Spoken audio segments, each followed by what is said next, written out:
അള്ളാഹുവിന്റെ കാരുണ്യത്തെ നിങ്ങൾ നിരാശരാവരുത് കേട്ടോ. നിരാശയൊക്കെ ഉണ്ടാവരുതേ. എന്തേ? ഇന്നഹു ലാ യയഅസു മിർ റൗഹില്ലാഹി ഇല്ലൽ ഖൗമുൽ കാഫിറൂൻ.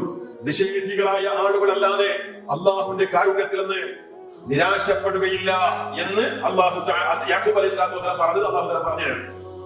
അപ്പോ നിരാശ ഉണ്ടാകരുത്. സങ്കടപ്പെടുന്ന കാര്യങ്ങളൊക്കെ ഉണ്ടാവും, പലതും ഉണ്ടാവും. പക്ഷെ നമ്മുടെ സങ്കടത്തിന് പരിധി ഉണ്ടാക്കണം. അല്ലെങ്കിൽ കാലാകാലം ഒന്നും കിട്ടിയില്ല ടെൻഷൻ അടിച്ച് ആൾക്കാർ വരണ്ടാവുള്ളൂ. അതിനെന്തോ ഹൈറുണ്ടാവും, നമുക്കറിയില്ല. ഒരു മക്കളുടെ വിവാഹമുണ്ടോ, നല്ല കേസ് നമ്മൾ അന്വേഷിച്ചു, ഒക്കെ റെഡിയായി, ശരിക്കും പിന്നെയും അന്വേഷിച്ചു, എല്ലാം റെഡിയൊക്കെ സെറ്റായ നേരത്തെ ഉണ്ടാവില്ലേ? ഗൾഫിലൊക്കെ ചില ജോലി ഉണ്ടാവാറില്ലേ? കിട്ടിയത് അടുപ്പിച്ച നമ്മൾക്കൊരു പക്ഷെ അറിയുന്നു കയ്യിൽ നമുക്കറിയില്ല. ആ ഒരു പോയിന്റ് നമ്മൾ അത് കിട്ടാൻ വേണ്ടി അനുവദനീയമായ രൂപത്തിലുള്ള പ്രവർത്തനങ്ങൾ ചെയ്തു, അള്ളാഹുവോട് ദുആ ചെയ്തു, അതുമായി ബന്ധപ്പെട്ട നമുക്ക് വേണ്ട ക്വാളിഫിക്കേഷനും അതുമായി ബന്ധപ്പെട്ട സംഗതിയൊക്കെ ഉണ്ട്, അതൊക്കെ നമ്മൾ ഉണ്ടാക്കി അള്ളാഹുവോട് ആത്മാർത്ഥമായി ദുആ ചെയ്തു.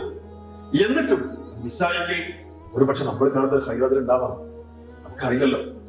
അങ്ങനെ ചിന്തിച്ചാലും വെറുതെ ചിന്തിക്കില്ല, അതല്ല യാഥാർത്ഥ്യം. അങ്ങനെ ചിന്തിക്കുമ്പോൾ നമ്മുടെ മനസ്സെത്രയോ ഫ്രീ ആവും.